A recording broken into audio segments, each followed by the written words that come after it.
নমস্কাৰ। সাংবাদিকসকলৰ কোনো জাতি ধৰ্ম নাথাকে। সাংবাদিকসকল ধৰ্ম ভাষা বৰ্ণ নিৰ্বিশেষে জনসাধাৰণৰ বাবে কাম কৰে।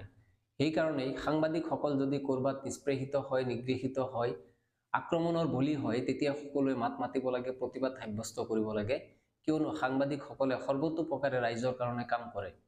অসমত বিভিন্ন সময়ত আমি দেখিছোঁ সাংবাদিকসকলৰ ওপৰত আক্ৰমণৰ ঘটনা সংঘটিত হয়। ৰাজনৈতিক দলৰ নেতা, পালি নেতাৰ আশীষজন্য কিছুমান লোকে তেনেকুৱা কাণ্ড সংঘটিত কৰে। শেহতীয়াকৈ বিশ্বনাথৰ চতিয়াত যিটো ঘটনা সংঘটিত হৈছিলে, সেই ঘটনাটো কোনেও পাহৰা নাই আৰু সেই ঘটনাক সকলোৱে প্ৰতিবাদ কৰিছিলে, সকলোৱে ধিক্কাৰ দিছিলে যে বিধায়কৰ পুত্ৰৰ নাম সাঙুৰি দুৰ্ঘটনাৰ বাতৰি সংঘটিত সম্প্ৰচাৰ কৰাৰ কাৰণে তেওঁক আটক কৰা হৈছিলে, পুলিচে তেওঁক আটক কৰিছিলে। সেই ঘটনাৰ জোৰদাৰ প্ৰতিবাদ হৈছিলে। ইয়াৰ পিছত গুৱাহাটীত আজি দেখা গৈছে, গুৱাহাটীত প্ৰতিদিন টাইমৰ সাংবাদিক মৃণাল কুদ্দুছক অতি নিৰ্মমভাৱে প্ৰহাৰ কৰা হৈছে, অপমান কৰা হৈছে ৰাজহুৱা স্থানত। এগৰাকী সাংবাদিকে এখন গাড়ী পাৰ্কিং কৰাৰ নামতেই বিধায়কৰ অভিযোগ মতে বিধায়কৰ এগৰাকী ঘনিষ্ঠই এই কাণ্ড সংঘটিত কৰিছে আৰু মৃণাল কুদ্দুছ নামৰ সাংবাদিকগৰাকীক ৰাজহুৱা স্থানত কাণত ধৰোৱা হৈছে, ক্ষমা খুজিবলৈ বাধ্য কৰা হৈছে। অৱশ্যে সাংবাদিকগৰাকী অতি বিনয়েৰে সেই ঘটনাৰ বাবে, সেই গাড়ী ৰখোৱা যিটো ভুল কৰিছিলে, তথাকথিত যিটো ভুল, সেই ভুলটোৰ কাৰণে অৱশ্যে তেওঁ ক্ষমা খুজিছে, কিন্তু ইয়াৰ পিছতো কাণত ধৰাবলৈ তেওঁ বাধ্য কৰিছে বিধায়কৰ ঘনিষ্ঠই। কোৱা হৈছে বিধায়ক, কংগ্ৰেছী বিধায়ক ৰেকিবুদ্দিন আহমেদৰ ঘনিষ্ঠই, তিনি ঘনিষ্ঠই এই ঘটনাটো সংঘটিত কৰিছে। এই ঘটনাৰ সৰ্বতোপ্ৰকাৰে ইয়াৰ প্ৰতিবাদ হ'ব লাগে। যি সময়ত দেখা গৈছে গোটেই সাংবাদিক জগতখন, সাংবাদিকসকলে যি সময়ত বিৰোধীৰ কথাবিলাক তুলি ধৰে, বৰ্তমান অভিযোগ উত্থাপন হয় যে সৰহ সংখ্যক সাংবাদিক, প্ৰতিষ্ঠিত সাংবাদিকসকল তেওঁলোকে বিজেপিৰ পক্ষত থাকে, গুডি মিডিয়া নাম দিয়া হৈছে। তেনে সময়তে একাংশ সাংবাদিক অতি নিষ্ঠাৰে তেওঁলোকে বিৰোধীৰ কণ্ঠ হৈ তেওঁলোকে কাম কৰি আছে আৰু এনে সময়তে যেতিয়া বিৰোধী পক্ষৰ নেতাৰ ঘনিষ্ঠই এইদৰে সাংবাদিকৰ ওপৰত অত্যাচাৰ কৰিব, আক্ৰমণ কৰিব, তাক সহ্য কৰা নহ'ব আৰু এই ঘটনাৰ সেইকাৰণে প্ৰতিবাদ হ'ব লাগে। সাংবাদিকসকলৰ ওপৰত অত্যাচাৰ হ'লে জনসাধাৰণেই কিয় আটাইতকৈ বেছি প্ৰতিবাদ কৰিব লাগে, কিন্তু জনসাধাৰণে প্ৰতিবাদ নকৰে। দেখা যায় দুই এটা প্ৰেছ ক্লাবে প্ৰতিবাদ সাব্যস্ত কৰে, ধৰ্ণা দিয়ে, তাৰ পিছত দুদিন পিছত সেই ঘটনা নাইকিয়া হৈ পৰে। জনসাধাৰণে এইবিলাক কথা গুৰুত্ব নিদিয়ে, কিন্তু জনসাধাৰণে দিব লাগে, আটাইতকৈ বেছি গুৰুত্ব দিব লাগে। সাংবাদিকসকলৰ জৰিয়তেই প্ৰতিটো খবৰ জনসাধাৰণে লাভ কৰে। আজিকালি মোবাইলতে প্ৰতিনিয়তে মানুহে মোবাইলত বাতৰিবিলাক চাই থাকে, বিভিন্ন ধৰণৰ বাতৰি সম্প্ৰচাৰ হয় আৰু সেই সম্প্ৰচাৰিত বাতৰিবিলাক চাই থাকে। অৰ্থাৎ জনসাধাৰণে প্ৰতিটো ইনফৰ্মেশ্যন, প্ৰতিটো তথ্য কেৱল সংবাদৰ জৰিয়তে তেওঁলোকে বা বাতৰিৰ জৰিয়তে তেওঁলোকে পাই আছে আৰু সমাজখনত কি হৈ আছে, কি হৈ থকা নাই, সেই ঘটনাবিলাক সাংবাদিকসকলৰ জৰিয়তে গম পাবলৈ সক্ষম হৈছোঁ।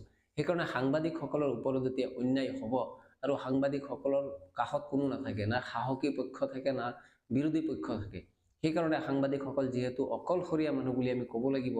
বিভিন্ন সময়ত বিভিন্ন সাংবাদিক বিনা বেতনে কাম কৰি আছে, বিনা পাৰিশ্ৰমিকত কাম কৰি আছে।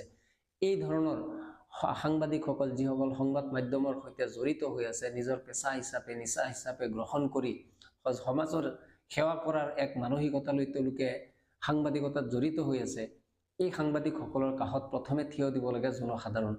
জনসাধাৰণে যেতিয়ালৈকে এই ঘটনাবিলাকৰ পক্ষত থিয় নিদিব, এনেধৰণৰ ঘটনাবিলাকক গৰিহণা নিদিব, সাংবাদিকসকলৰ পক্ষত থিয় নিদিব, তেতিয়ালৈকে এই ধৰণৰ ঘটনাবিলাক সমাজত ঘটি থাকিব। আৰু এনেধৰণৰ ঘটনাত দেখা গৈছে শেহতীয়াকৈ ৰাজনৈতিক ব্যক্তি বেছিকৈ জড়িত হৈ আছে। বিশ্বনাথৰ ঘটনাত শাসকীয় দলৰ বিধায়ক জড়িত হৈ আছিলে আৰু এইবাৰৰ গুৱাহাটীৰ যিটো ঘটনা হৈছে তাতে বিৰোধী পক্ষৰ বিধায়ক জড়িত হৈ আছে আৰু বিৰোধী পক্ষৰ তিনি সহযোগীয়ে, তিনি ঘনিষ্ঠই এই কাণ্ড সংঘটিত কৰিছে।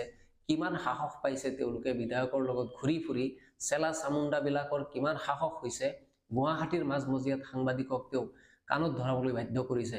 গতিকে এনেধৰণৰ যি পাখণ্ডবিলাক আছে, যি বদমাছবিলাক আছে, এইবিলাকৰ বিৰুদ্ধে কঠোৰ ব্যৱস্থা কৰিব লাগে। ইতিমধ্যে এইবিলাকক তেওঁলোকে আটক কৰিব লাগিছিলে, প্ৰশাসনে তেওঁলোকক আটক কৰিব লাগিছিলে। আৰু দুৰ্ভাগ্যজনক ঘটনাটো হ'ল, যি সংবাদ মাধ্যমৰ স্বাধীনতাৰ কথা কয় কংগ্ৰেছ দলে, সেই কংগ্ৰেছ দলৰ গুৱাহাটীত অনবৰতে থকা ভূপেন বৰাই ইতিমধ্যে এতিয়ালৈকে কোনো ধৰণৰ প্ৰতিক্ৰিয়া প্ৰকাশ কৰা নাই।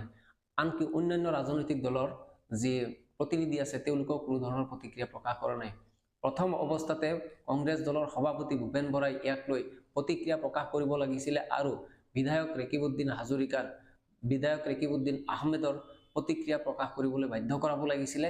তেওঁ জনসাধাৰণৰ ওচৰত ক্ষমা খুজিব লাগিছিলে, কিন্তু তেনেধৰণৰ পৰিস্থিতি দেখা আমি পোৱা নাই। সেইকাৰণে ক'ব খুজিছোঁ যে জনসাধাৰণৰ হৈ কাম কৰা সাংবাদিকসকলক শাসক পক্ষই হওক বা বিৰোধী পক্ষই হওক, এইদৰে যেতিয়াই তেওঁলোকে গুণ্ডামি কৰিবলৈ অভদ্ৰামি কৰিবলৈ তেওঁলোকে সুবিধা পায়, সাংবাদিকসকলৰ ওপৰত জঁপিয়াই পৰে। আৰু ইয়াৰ কাৰণে অকল নেতাসকলক আমি দোষাৰোপ কৰিলে নহ'ব, প্ৰশাসনে এই ক্ষেত্ৰত কেনেধৰণৰ ভূমিকা গ্ৰহণ কৰে পূৰ্বতে আমি তাৰ বহুত উদাহৰণ চাই থৈছোঁ। বিভিন্ন সময়ত সাংবাদিকসকল আক্ৰমণৰ বলি হ'বলগীয়া হৈছে, সাংবাদিকসকল শোষণৰ বলি হ'বলগীয়া হৈছে, কিন্তু প্ৰশাসনে নিৰপেক্ষ তেওঁলোকে ভূমিকা গ্ৰহণ কৰা নাই।